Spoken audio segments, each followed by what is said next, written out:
Hello, good afternoon, guys. Finally, Friday. Oh my goodness, how exciting, right? Today is a really exciting day. I'm just so glad to be here. Today, I have we're going to spend some quality time together. That's why I'm here live because I love to engage and to interact with you guys and to get to know you better. Today, we're not going to be doing some hardcore legal stuff. Today is, we're just relaxing. It's tea time. Just sit and sip. I'm sharing a very sad story with you guys, a true story that actually happened.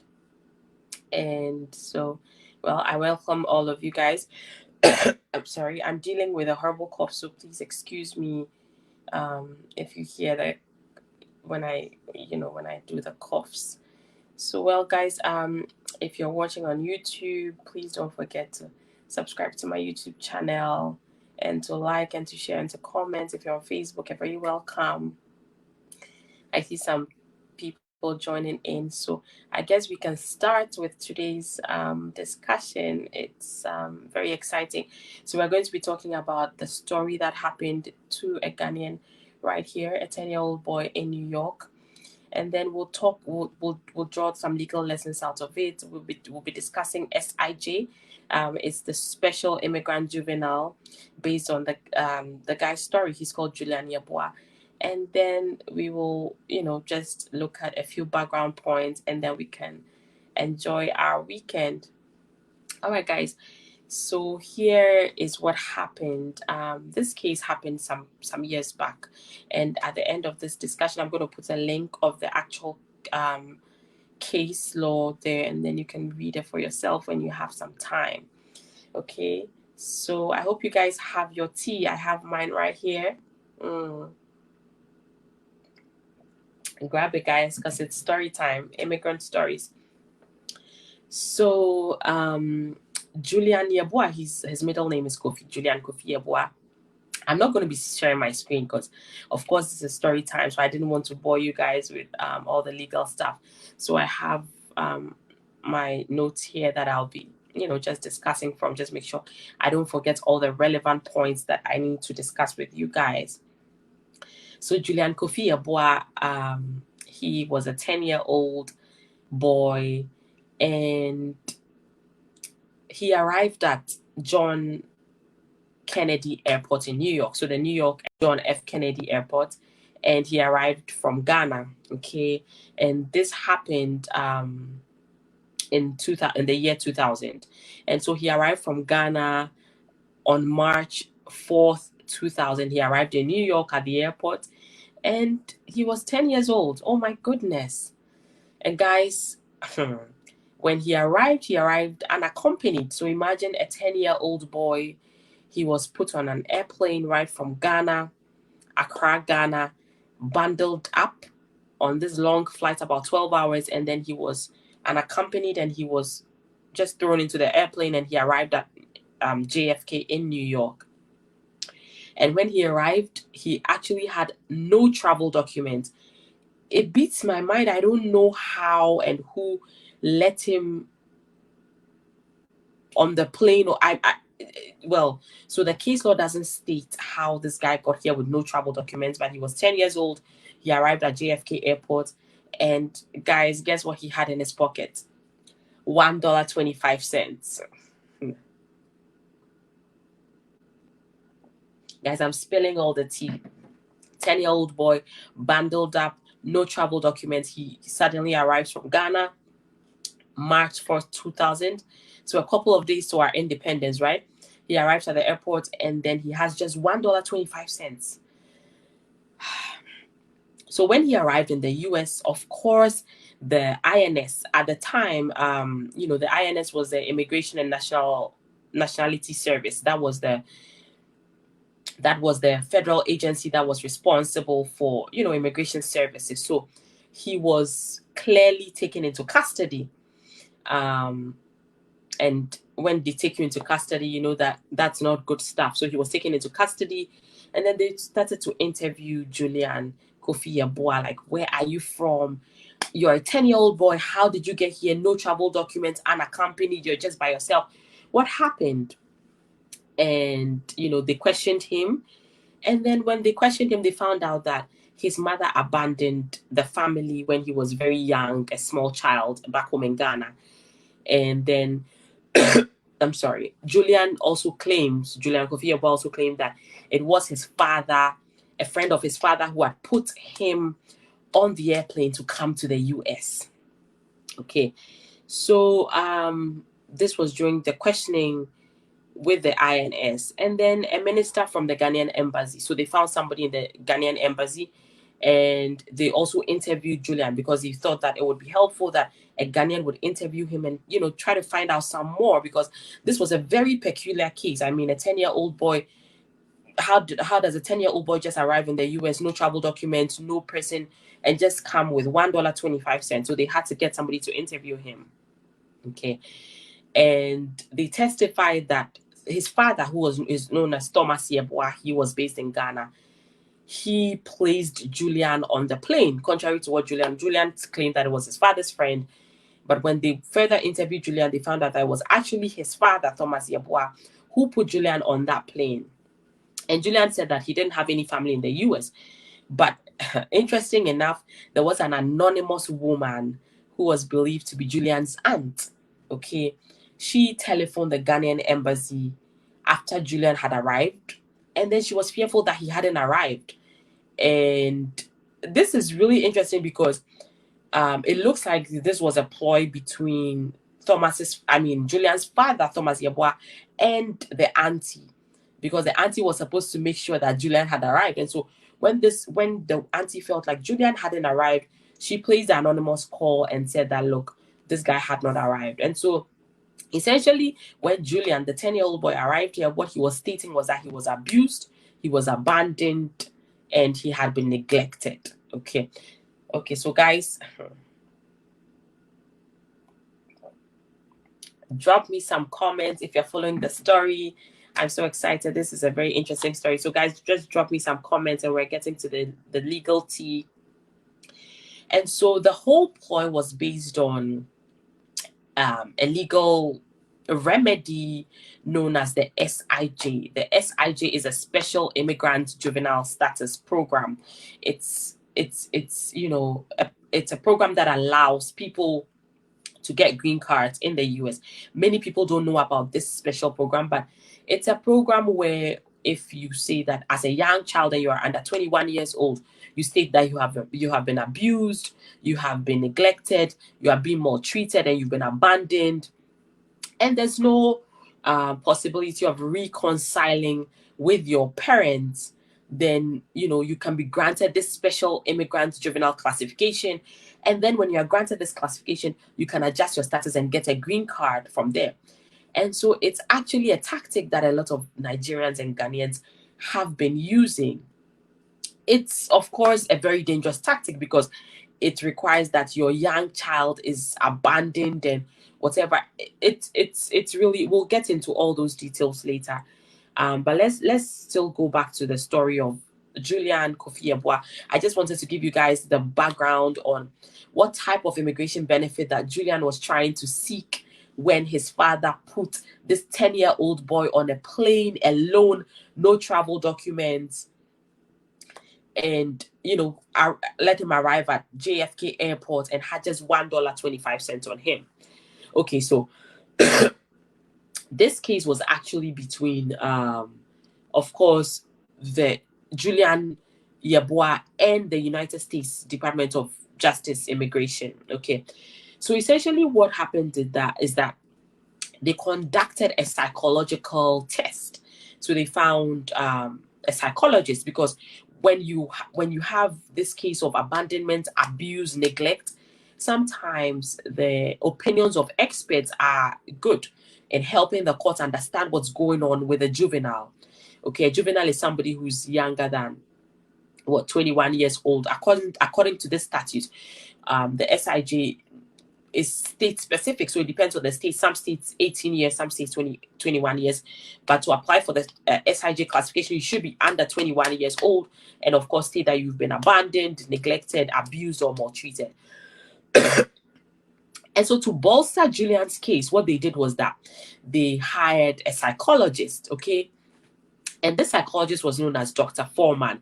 He was a child psychologist, and what he did was he conducted a 90-minute interview with Julian, and he prepared a written report. And this report, he said that, look, Julian Kofi Yeboah actually escaped from Ghana and came to the US in order to escape his abusive father, to get away from his abusive father. His father was abusing him, and Julian was stuttering during the interview. He had nervous tics in both eyes. He was bedwetting. He was depressed. He had a depressed outlook. He was anxious, and he had sleep disturbance. I'm sorry, guys. Okay, so this was the report of the psychologist. All right, guys. So the psychologist actually diagnosed Julian with post-traumatic stress disorder, so PSD, stemming from the physical abuse that he had suffered and being sent out of the country as an unaccompanied minor. And so the psychologist, Dr. Foreman, what he said was that, look, he's recommending to the court that Julian should not be taken back to Ghana because he would develop serious mental illness if he was forced to return to Ghana, and that his recommendation was essentially that Julian remain in the United States and be in foster care. Okay, all right. So normally when you present this expert opinion, sometimes the government would also do a separate examination. They're not going to just rely on because of course you're going to go for an opinion which favors your case. So they also conducted, the US government also conducted their psychological report, and what they stated was that, essentially Julian didn't mention anything about accidents that he had suffered the previous year. They did x-rays on Julian Kofi Yeboah, they did CAT scans, and all of this revealed no physical signs of past abuse. Okay, and what they stated was that Julian also didn't exhibit any signs of depression or dysfunctional behaviors, and he was social, he was active, and he was relatively happy. So these are, contradictory psychological reports. So guys, here is the tea.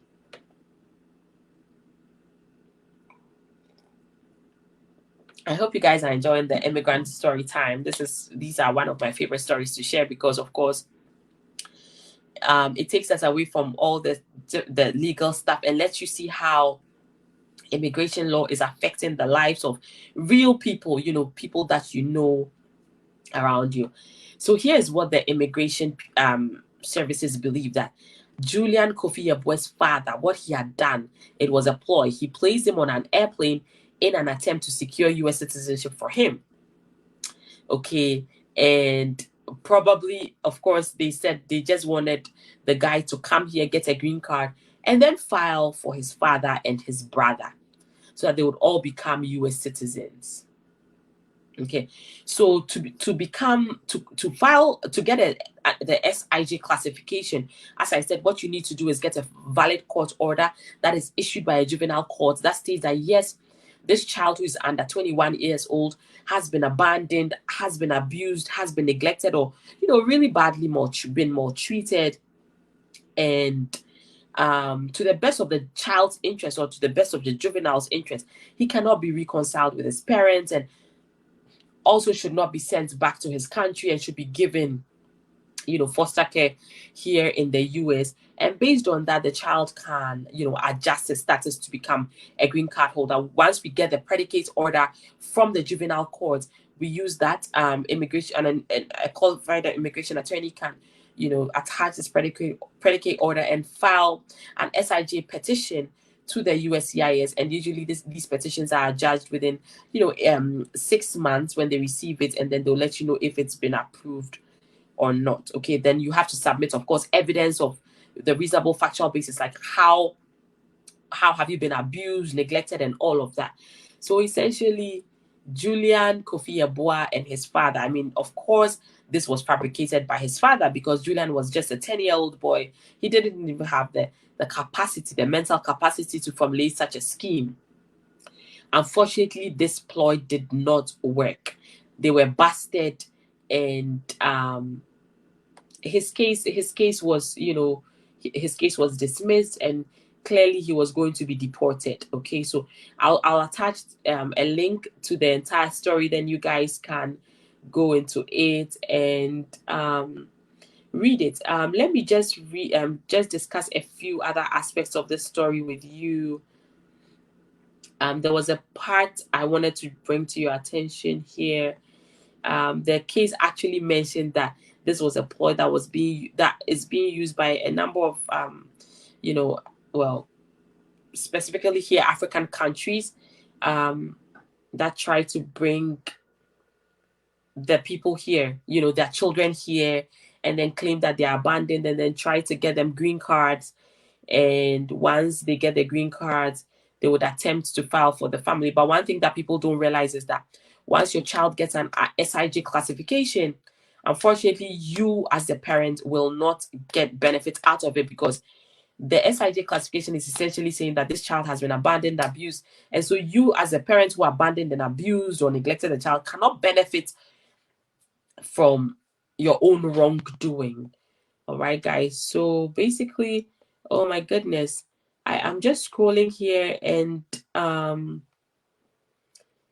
I couldn't find the specific part I wanted to discuss with you guys again. But let me see. Just very, very sad and unfortunate. Please do not put your child in this situation. Don't bundle them up and throw them here and claim that they are unaccompanied, and just give them $1.25. How do you expect the 10-year-old boy to eat, to live? I mean, this was a very traumatizing experience, but unfortunate that the US didn't buy it and declined to help.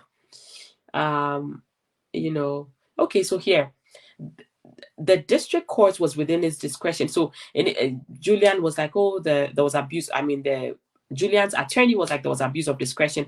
They didn't give a good ruling, but the court said that they weighed the circumstances surrounding Julian's trip to the US, and they looked at the father and the aunt and the contacts and the relationship between Julian and his father and after Julian arrived here. And they realized that, look, this story didn't add up. The guy was simply not abused. As I said, it was a ploy to just get him papers and documentation.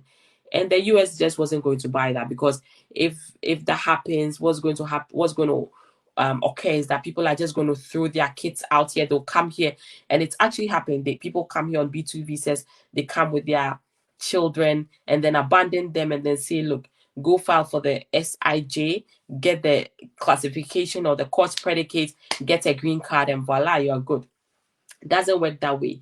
You actually need to prove that you have been abandoned and abused, and they're going to check all these things. So please, it's not worth it endangering the lives of your children just to get green cards. Okay.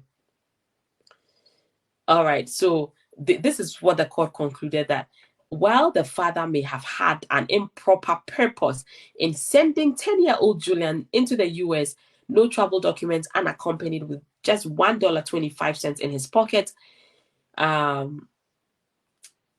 they said that, well, according to the attorney, Julian was a 10-year-old who didn't share that purpose. But what they said was that, look, we're not looking at intent of the child, but we're looking at the relevance of parental intent to the juvenile's alien claim. I don't want to get too deep into the legal analysis, but essentially, the statute is seeking to provide and protect the rights of abandoned, neglected, and abused children.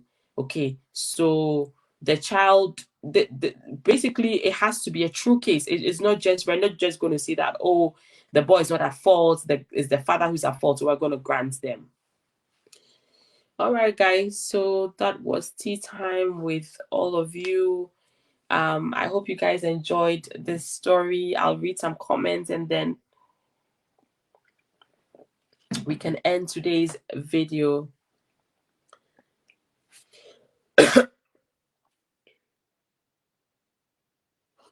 Okay.